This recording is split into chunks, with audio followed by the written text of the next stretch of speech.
तो ईरान डंके की चोट पर इजराइल पर बड़ा हमले का ऐलान करने लगा है और दावा किया जा रहा है कि ओमान में हुई अमेरिका और ईरान की मीटिंग फेल हो गई है, जिसके बाद से ईरान के तेवर बेहद सख्त हैं। इधर इजरायली प्रधानमंत्री नेतन्याहू 11 फरवरी को वाशिंगटन जा रहे हैं। नेतन्याहू को खुफिया जानकारी मिली है कि ईरान बहुत बड़ा मिसाइल हमला इजराइल पर करने जा रहा है।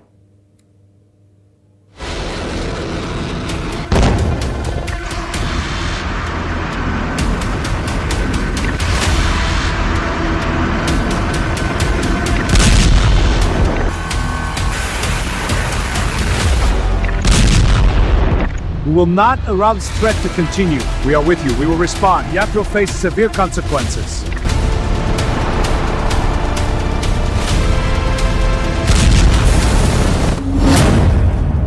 वॉशिंगटन में ईरानी युद्ध, मिसाइल मैन खामनेई का चैलेंज।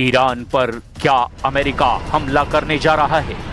इस पर अभी भी पुख्ता तौर पर कोई रिपोर्ट सामने नहीं आई है।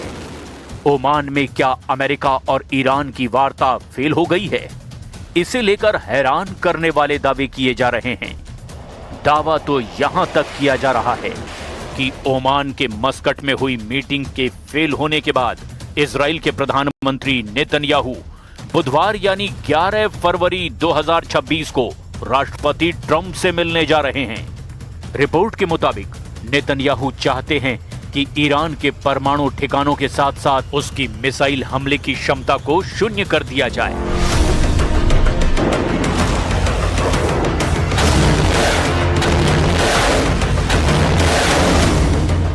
ताकि ईरान जून 2025 जैसा मिसाइल हमला इजराइल पर न कर पाए। खबर है कि वॉशिंगटन में ईरान पर बड़े हमले के आदेश पर मोहर लग सकती है। इधर पिछले 3 हफ्तों से अमेरिका का जंगी युद्धपोत अब्राहम लिंकन ईरान को चारों तरफ से घेरे हुए है। ताजा रिपोर्ट के मुताबिक अमेरिकी विमान वाहक पोत यूएसएस अब्राहम लिंकन यानी CVN-72 की स्थिति इस वक्त ईरान के बेहद करीब बताई जा रही है। ताजा खुफिया जानकारी के मुताबिक USS Abraham Lincoln carrier strike group यानी CSG उत्तरी अरब सागर में तैनात है।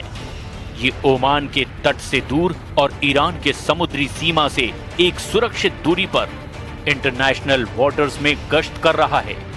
ये ईरान के तट से लगभग 300 से 500 किलोमीटर दूरी पर है।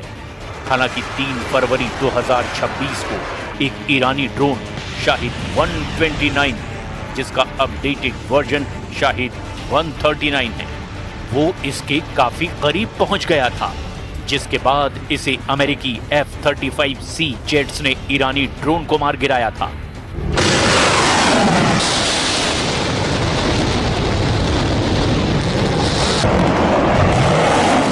इजराइल को ईरान के परमाणु हथियारों से ज्यादा उसकी मिसाइलों का खौफ है, जो इजराइल के वजूद के लिए बड़ा खतरा बन चुकी है।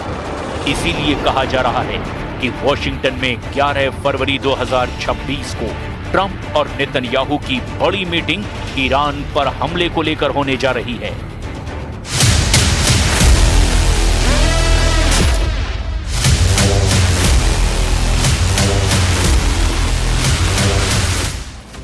नेतन्याहू और ट्रंप की मुलाकात के 3 मुख्य कारण भी बताए जा रहे हैं।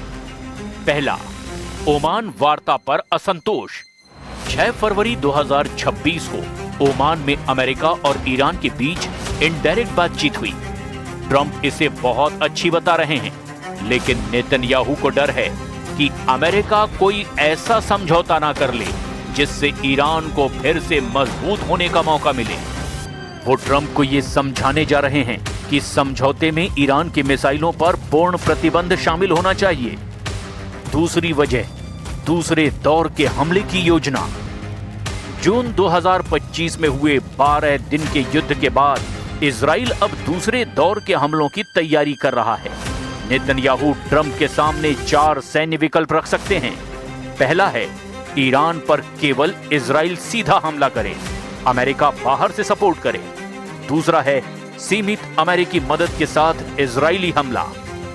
तीसरा है अमेरिका और इजराइल का संयुक्त ऑपरेशन या यूं कहें कि ज्वाइंट अटैक। और चौथा है ईरान के भीतर लक्ष्यों पर सीधा अमेरिकी हमला। इसके साथ ही नेतन्याहू चाहते हैं कि ट्रंप ईरान के तेल व्यापार और धन के स्रोतों को पूरी तरह से नष्ट कर दे, जिससे ईरान अपने प्रॉक्सी समूहों जैसे हिजबुल्ला, हमास और हूथी को पैसा ना भेज सके। इजराइल का मानना है कि कूटनीति केवल ईरान को समय दे रही है। इजरायली खुफिया इनपुट का दावा है कि ईरान परमाणु दहलीज के इतने करीब है कि अगर अभी हमला नहीं किया गया तो भविष्य में उसे रोकना असंभव होगा। इधर ईरान ने स्पष्ट कर दिया है कि यदि अमेरिका हमला करता है तो वो इजराइल को अपना पहला निशाना बनाएगा।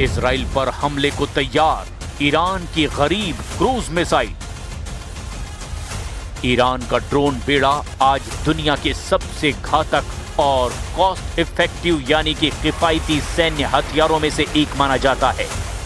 ईरान ने अपने ड्रोन बेड़े को न केवल आधुनिक बनाया बल्कि हाल ही में 1000 नए रणनीतिक ड्रोन अपनी सेना में शामिल किए हैं।